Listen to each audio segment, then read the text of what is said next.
Okay, so today we are talking about shoulders, rib cage, and breathing. These are really important components to be able to balance on your hands, whether it is in plank or crow or chaturanga or handstand or headstand. These are all really important components. So what I need you to have is a block that's this shape, a roller, and a chair. And so we're going to start by playing with our breath, because when we think about the shoulder girdle, when it comes to hand balances, we have to remember that the hands are becoming the feet and the arms are becoming the legs, and then the actual blades to rib cage, collarbones, that's now become the pelvic girdle. That's what's bearing the load for us. And so we need to make sure that these limbs, which are typically what enables us to embrace or to express, now have some ability to hold our weight. Okay, so here is where we're going to begin, just with our hands on our belly. And I want you to breathe in and out and just connect with your breath. And exhale. Now you could also be sitting on the chair. You could also be sitting cross-legged. It's totally up to you. And then bring your hands up to the sides of your ribs.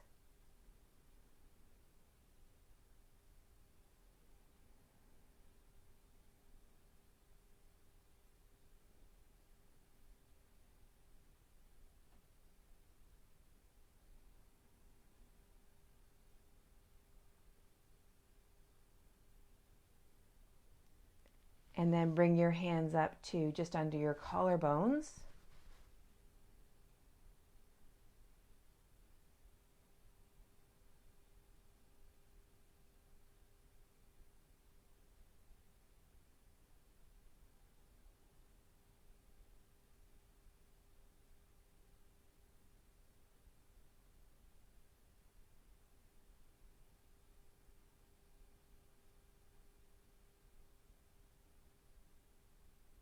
Okay, and now bring your hands, if you can reach, to the back of your upper ribs.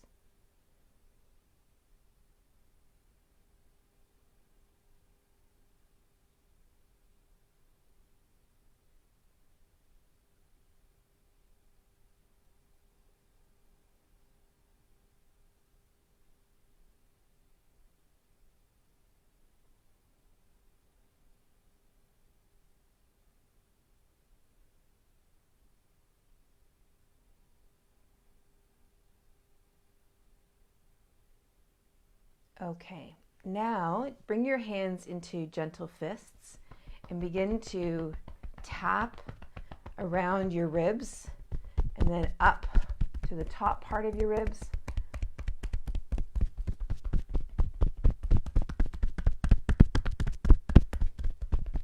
You're probably getting some feedback as I do that around the mic, so I'll just keep it in and around here. But do come up into the top part of your ribs. And as you exhale, you can exhale through your nose or through your mouth.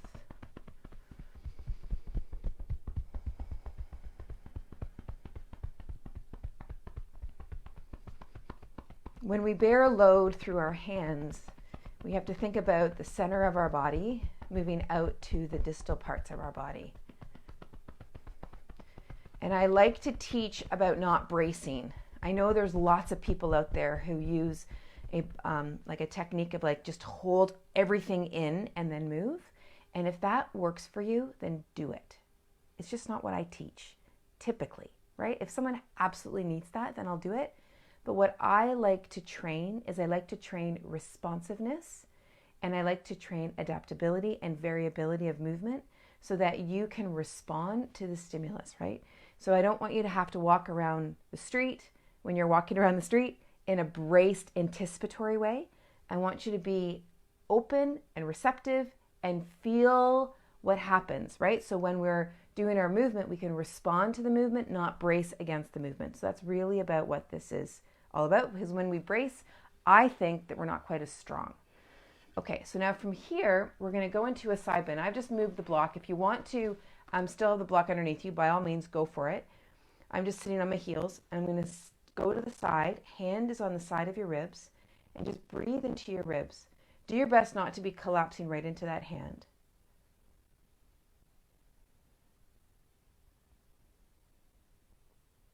Good. And then other side.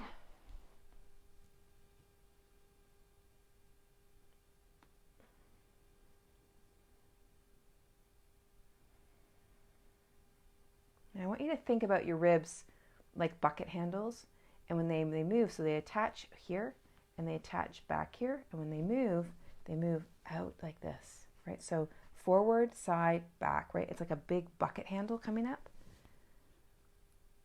And think about the lungs inside of the ribs and how the lungs move the ribs. And then the tissue around and between the ribs obviously help to move the ribs and then also help the lungs to move. If you're really, really gripped in and around the rib cage, it gets difficult to bring breath in, right? Which is really important for core strength and strength in general. All right, I'm going to bring the block back underneath. Okay, we're going to come into a position here. We're going to move towards eagle. But we're going to start here by bringing this arm straight across the body. Now, what I want you to be careful about is that we don't raise the shoulder up, that the arm comes straight across. We are also not holding the shoulder blade down, right? We're not bracing it down, just bringing the arm straight across. Yeah, be aware of what that tendency is, okay? And then the other side, bring that arm straight across. Okay, good. And then come back to the first side, bringing the arm straight across, and then move the arm at the shoulder joint.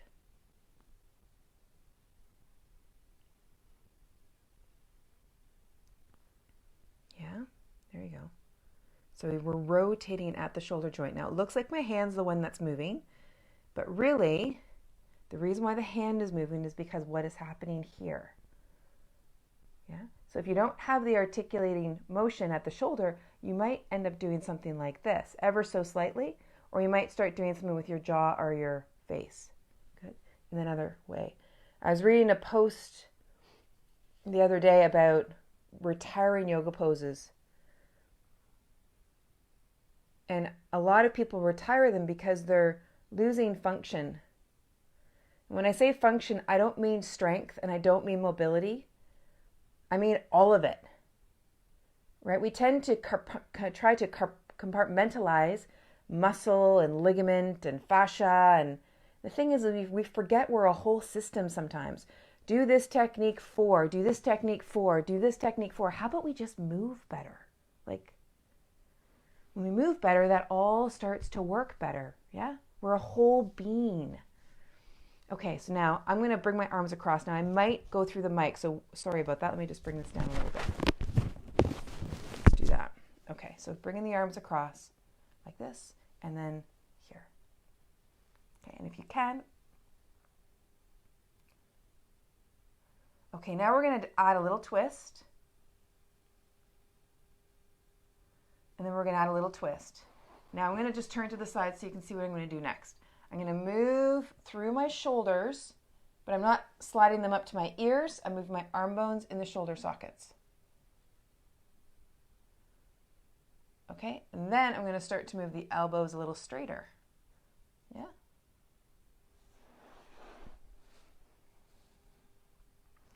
Okay, good. And then come back.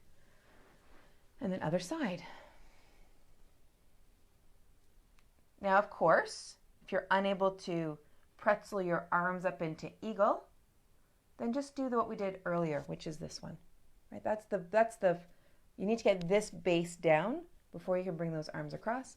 And you know what? You might also have a chest that's really quite developed for any number of reasons. Yeah? And so you might not be able to bring the arms across. Okay, arms around. Oh, no, we're going to do twist first. So twist one way. And twist other ways. I've worked with women, I've worked with men, and sometimes just what's there in the rib cage and in breast tissue, there's not that ability. Okay, and then bring the arms out, moving at the elbows. Good. And then bring the arms down. Lovely. Okay, now notice what it is that you feel. Let me bring this mic back up here. Okay, let me know what that feels like there. Okay, and come to the chair. So with the chair, we're going to bring the elbows onto the chair, and the palms are going to come together like so. So elbows on the chair, palms touching. Now watch what's going to happen here. I'm going to bring my knees back a little bit. I'm going to move through my hips and my shoulders. I'm not going to arch my back, and I'm also not going to tuck up this way. Okay? I'm just going to move myself through my hips and my shoulders. Pay attention. Now I'm moving a little bit quick through my shoulders versus my hips. So I want to improve the tempo between the two of them. And then once I'm here, then I can either rest my head down. What you want to be careful about is that maybe you only come this far. You don't want to just rest your head down like so. So if you're only coming down this far, right? Let's say like that's the range you've got, and then you all of a sudden start to drop your head. Then you put a whole ton of flexion in through your neck. I want you to not drop your head. Only move through your shoulders and your hips, if I can explain this well. Your shoulders and your hips are what are bringing you down into the position. And so then your head just drops into position. Now, if I wasn't speaking to you right now, I would just be here with my head following my spine. And then my head would come more easily towards the chair. Okay, and then you can just stay here.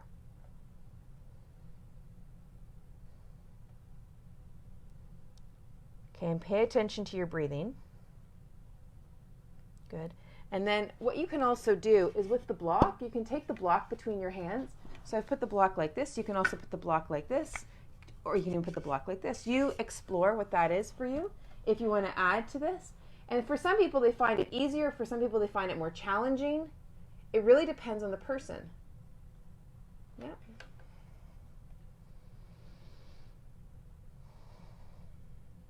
But this becomes a really nice way of coordinating your hips and your shoulders while noticing what's going on between your ribs and your pelvis, because it's so easy to tuck or to arch, right? It's really easy to do that. So just pay attention to what that is for you. Good. And then come back up. And now notice what it is that you feel. Yeah? Okay, now we're going to come onto hands and knees, and we're going to take the roller and we're just going to twist. Okay? So it's going to look like this.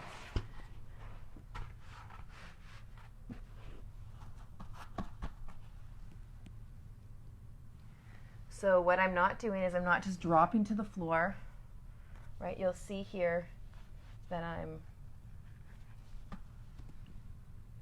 twisting. Let me move this bit.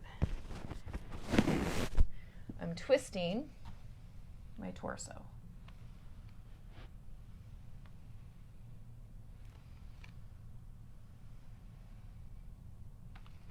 And I'm speaking so that my face can also see you. But my head ideally is just following my rib cage, so my nose is in line with my breastbone. Good? All right, other side.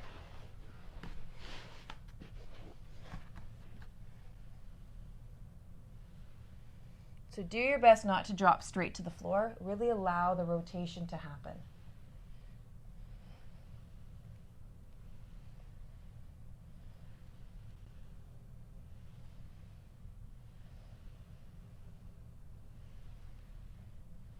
Okay, great. Okay, now let's move this off to the side. Okay, now come onto your mat. Come back into hands and knees. And from here, take your toes under and just start to lift your knees a little bit. I'm actually going to come closer for you so you can see this more clearly. Just lift your knees. Okay? So the knees come up just a little bit. So you're going from 6 points to 4 points. And you're moving your hips back and then forward. So your hips and shoulders are moving. You'll see that my knees aren't lifting up anymore.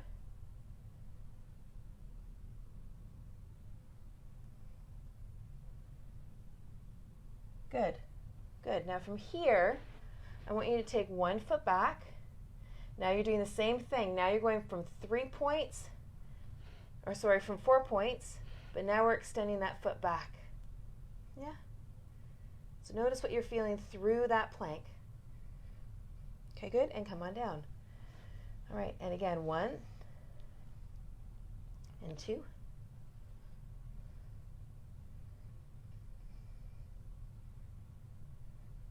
And you can start to play around with coming up into dog and coming back to plank, thinking about your hips and your shoulders like we were doing on the chair, as well as when we were just doing that little tabletop. Good. Okay, now, playing around with that, now notice what it is that you feel. Yeah, where do you feel that in your body? How does it feel? Okay, now let's just kind of play around with crow. So from here, this might be too much for you today, but just to get the idea of it, and we'll keep exploring it this week, is that you can come here and then just rest those knees over onto your arms. Now watch what I'm going to do. I'm just taking my weight over onto my arms. I'm just taking my weight over onto my arms. I'm taking my weight over onto my arms. And you see how my toes are starting to pick up? That's it. Yeah, let me come a bit closer to show that to you a little bit more. So what I'm not doing is I'm not kind of coming here and then lifting a foot off the ground. What I'm building is I'm building my strength and my suppleness. Easy, easy breathing. And I'm letting, as my weight comes from 4 points to 2 points, I'm letting my body weight take that load, right? See how my toes are still on the ground. The toes are still on the ground. The toes are still on the ground. And I just bring more weight over and over and over. So you get to determine where you're at in the process, right? So you don't have to push yourself far forward in order to make crow happen. Rather, notice your trajectory from point A to point B as you move. So let me say it again. Don't try and jump into crow right away. Rather, allow that movement to happen from point A to point B. Yeah? So if I'm here again, let me show you. I'm bringing myself forward from 4 points to 2 points, from 4 points, from 4 points. I'm taking more and more weight through that upper body. And you might hang out right here. My toes are on the ground. That might be enough work for you here. Or you might bring yourself a little further forward and up it comes. Okay, right? So I know I make it probably look a little bit easier than it feels for you, but it's the trajectory of movement that I want you really to consider. And consider that your hands are your feet, your arms are your legs, your shoulder girdle is your pelvic girdle, and there's a huge amount of support that comes from the ribs. And if we can breathe easy, we can transfer that load a little bit better. Okay, want to try one more? Okay, let's try one more. So we're here. And then we're bringing our weight forward and forward. Yeah? So what I haven't done is I haven't engaged my pelvic floor consciously and willfully or dutifully. I've let my core engage as a result of the weight transfer. Okay, so I haven't braced, I've been responsive in movement. Okay, so now I want you to come back here and come back into sitting here. Okay, and now notice what it is that you feel through your body. What it feels like in your breath. Let's bring this arm across the body again. And then start to roll through rotation with that arm bone. And start to move that and move into rotation through that arm bone. Let's take that side bend again. And then take that side bend again.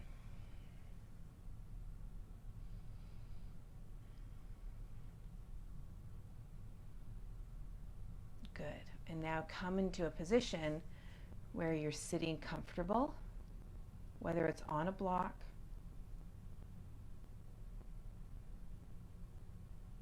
whether it's on a bolster.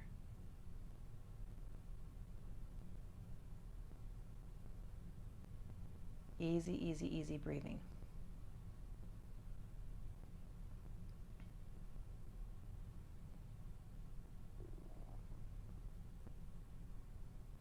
And feel what's now there.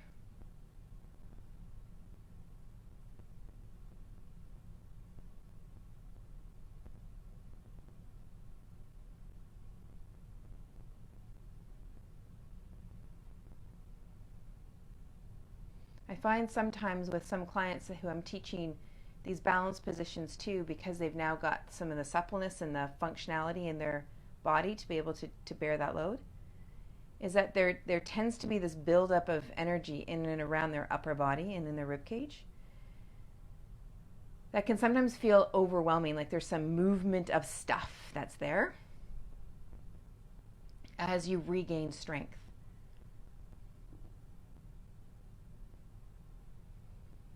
So really honor the components and the integrity that you have, and really honor the movement of point A to point B in that trajectory of movement. Yeah?